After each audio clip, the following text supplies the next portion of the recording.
My brother was the first one to actually put a real golf club in my hands. Until then, I was probably 8. My only exposure to the game was going out to miniature golf courses. This is the way we grow the game. We share our passion.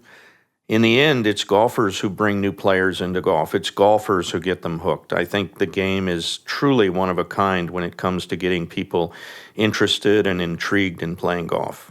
You can ask any golfer around the world, and they'll easily remember the first time they set foot on a golf course. That very first impression of the open space, the first hole, the hazards, the nerves. Eventually, all of that gets tamed through practice, learning, and of course, figuring out new ways to beat the course and to come back time after time to try and do better. I think if we were to ever define the role of the golf course architect in just a few clear words, it would be that simple thought: to get players to come back time after time.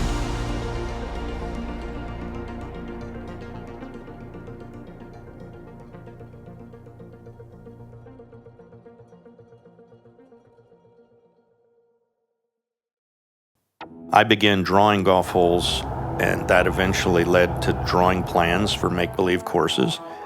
And then, thanks to my parents, I created a short pitch and putt course in my backyard. And I hear similar stories from golf course architects all the time. It's a lot of times how we became inspired at an early age.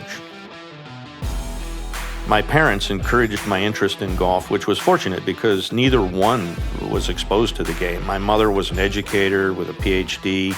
My father was an inventor. Back in 1952, my father invented 3D film technology. I think whatever creative drive and ambition I have, I'm pretty sure it comes from their backgrounds and values. For most of us, our careers started by focusing on the golf course itself. I mean, after all, we're called golf course architects, so naturally creating golf courses is what we set out to do day in and day out. But when I think about what we do, I believe it's important that we also consider the game itself. The game is what holds everything in place. Golf has so many dimensions. It's a wonderful blend. But when we boil it all down, when we think about the game, it can open our eyes to all sorts of possibilities. It's our work that creates the puzzle. The player confronts it, and then each time they complete one puzzle, we give them another and then another, and finally they have an entire golf course. The work of the golf course architect is truly unique. The dimensions of golf run far and wide. Of course, there's this strong connection to nature and the environment. There are the physical demands and coordination, mental exercise, and then you add in this very meaningful dimension, which is the social connection. In golf, we bring people together on golf courses. Friendships are created, and all this happens on the playing board that the golf course architects bring to life. The art of the golf course takes people all over the world to discover one-of-a-kind places and landscapes. Our game has its own lifestyles, fashions, and professional platforms.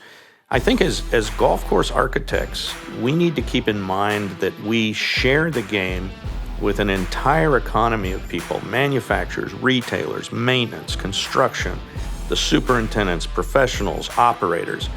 And in today's world, we can add technology to the list. I'm a firm believer that technology innovation has a profound effect, and it will continue to touch every part of the game in our courses as we move forward into the future. We have given people a place to have fun, to enjoy the outdoors. And in the process, we've established open spaces that are sustainable. Our designs have increased land values, and we've had a hand in building this huge $90 billion golf economy. The golf course architects have also done our part to treat the land with respect. A few years ago, we added up all of the wetlands, the forest, the other naturalized areas of America's golf courses, and the total came out to an area that was larger than Yosemite National Park. Now that's 750,000 acres of habitat, basically, that's the result of the good work and plans of golf course architects and our clients. Everyone in golf should take pride in the fact that the open spaces of golf courses literally serve as the lungs of society.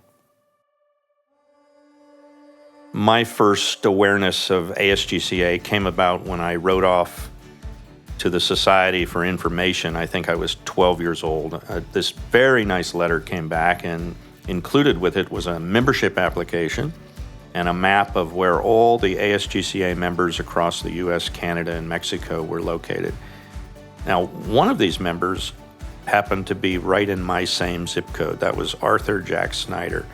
Never did I dream back then that my friendship and eventual work with Jack would lead to becoming a member, let alone being part of the organization and helping to guide it forward.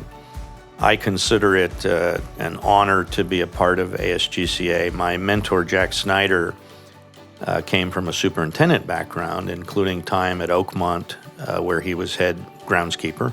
Jack became a member way back in 1962, and he eventually became president and was honored as a fellow in 1987. I once asked a designer whether he'd ever thought about becoming a member, and he asked me back what I thought he might get out of becoming involved. My answer didn't take long. I pointed to the great times that I had shared with golf course architects. These are, people working all around the world, discussing details, design concepts, really topics that only a golf course architect could appreciate. And then there's the observing, the listening, the absorbing, and especially debating anything and everything golf course design. In my case, I have received so much more than I could possibly contribute. That's the simple answer. I've met incredibly smart people. I've been exposed to new ideas. I've had the opportunity to hear from those responsible for creating some of the greatest work of our generation. And I've made friends that will last a lifetime. Being part of your profession requires learning all that you can and surrounding yourself with different voices, different perspectives. And there's also the history. Some of my fondest memories have been spending time with our senior ASGCA members, people who've actually had the fortune to know such legends as Donald Ross, Stanley Thompson, Perry Maxwell, Billy Bell, A.W. Tillinghast. Looking forward, I sense three important directions that will help keep golf course architects ahead of the game. First, we need to keep looking at new formats for courses. We've had this great run at all sorts of wonderful ideas: compact courses, reversible routings, courses with any number of holes, flexible designs, courses that truly break the mold. Golf is no longer just about 18 holes, par 72, 7,000 yards. But our creativity needs to ramp up as we look to define just what a golf course is, and frankly, what it can be. There's exciting stuff happening all across the world, and I think we need to keep going, because I'm certain that not everything has been done, not everything's been considered when it comes to figuring out just how we design golf holes and come up with what these new courses are going to look like. Second, now more than ever, I think we need to continue to recognize that playing the game does not need to rely on hundreds of acres. This was golf, and even though that model will live on, the future is telling us to think outside this box, to plan smaller footprints, perhaps in some cases to not even leave a footprint at all, to rethink the water, the materials, the labor, the resources that we use to build and maintain golf courses. When we embrace this concept, we will also be giving back the greatest commodity of all, and that's time. Today, people feel they don't have enough time. The work of the golf course architect defines how long it takes to play the game.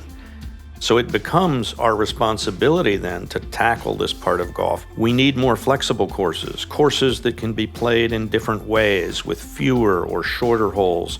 These are the ideas we need to have on our drawing boards. This same creativity holds true for practice. We're now seeing practice come inside, learning, fitting. It's being transformed in many places, and the element of fun is coming with it. Whether indoors or out, fun is now a part of the program. We're bringing people into golf facilities that aren't even golfers, and that's great for the game. Third, as golf course architects, I feel our job is not just to create golf courses. Sure, I mean, this is our art, the creativity, our experiences, that's what sets the stage. But when you're designing a golf course, I think you're really designing the game.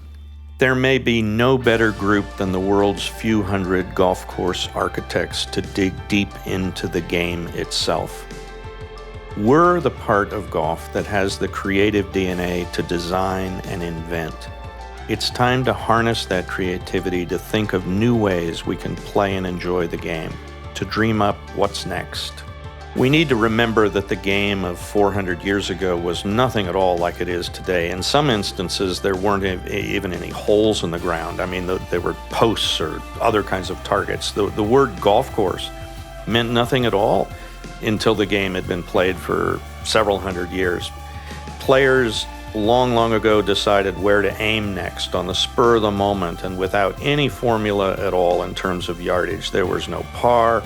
Targets could be right over the hill or even a half a mile away. There would be change by day, by group, by nature.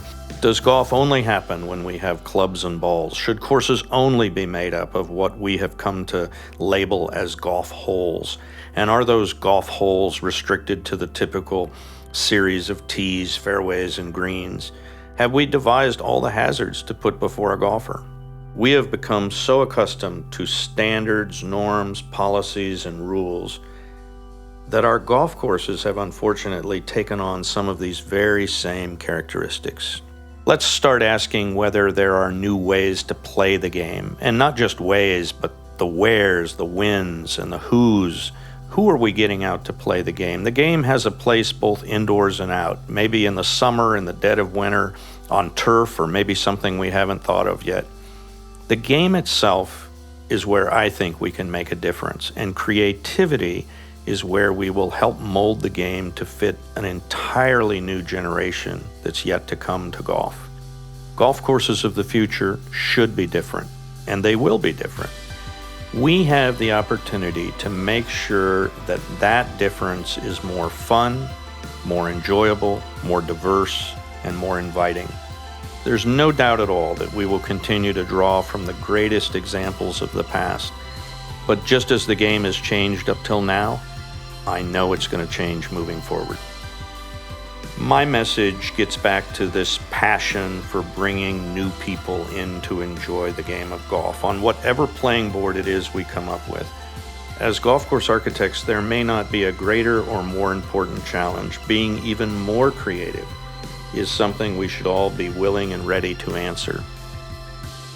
Together, these are the directions that I believe will make golf stronger, will take us all farther, and down the road, I really believe it will get us ahead of the game.